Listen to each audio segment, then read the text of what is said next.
NDA కూటమి ప్రభుత్వం సంక్షేమ అభివృద్ధికి సమ ప్రాధాన్యం ఇస్తుందని ఎమ్మెల్యే వేగుళ్ల జోగేశ్వరరావు అన్నారు. కపిలేశ్వరపురం మండలం వెదురుమూడి గ్రామంలో ఎన్జీఈఆర్ఎస్ కాంపోనెంట్ నిధులు 25 లక్షల రూపాయలతో పల్లె పండుగ పథకంలో భాగంగా అభివృద్ధి చేసిన సీసీ రహదారులను, గోకులాలను ఆయన ప్రారంభించారు.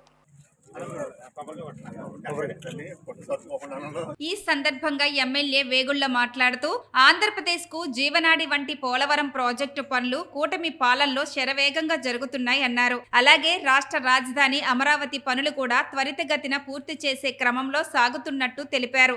2019-2024 మధ్య వైఎస్ఆర్ ప్రభుత్వం బటన్లు నొక్కడానికే పరిమితం అయ్యిందని విమర్శించారు.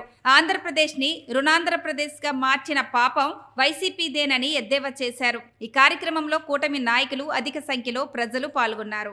మన గౌరవ శ్రీ నారా చంద్రబాబు నాయుడు గారు, శ్రీ పవన్ కళ్యాణ్ గారు, శ్రీ నారా లోకేష్ గారు మరి మనకి నిధులు ఇచ్చిన వెంటనే మొట్టమొదటి స్పెల్లోనే అంటే మొట్టమొదటి వాయిదాలోనే మన వెదురుమూడి గ్రామంలో ఏదైతే ఆవేళ మనం అనుకున్నామో ఈ రోడ్లన్నీ కూడా మనం చక్కగా పోసుకున్నాం.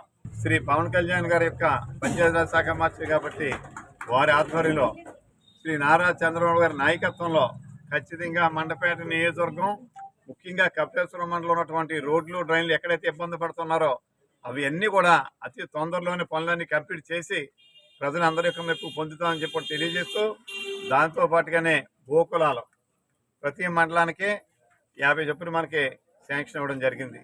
మనకంటే నియోజకవర్గం 150 గోకులాలు, అవి కూడా ఇవాళ మన వెదురుమూడి గ్రామంలో 2 గోకులాలు పూర్తి చేసుకుంటే దాన్ని కూడా మనం ప్రారంభించాం.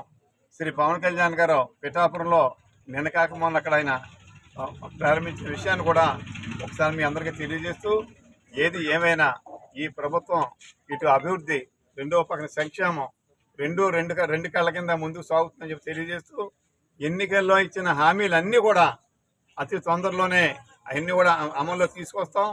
కానీ కొంచెం లేట్ అవుతూ ఉంది. కారణం ఏంటంటే అప్పుల కుప్పగా చేసి మొత్తాన్ని రాష్ట్రాన్ని దోచేశారు కాబట్టి లేట్ తప్ప ఏ పథకాన్ని కూడా పూర్తి చేయకుండా మనం అమలు చేయకుండా వెనకంజ వేసే ప్రశ్నే లేదని చెప్పి ఈ సందర్భంగా తెలియజేసుకుంటూ అందరికీ నమస్కారాలు.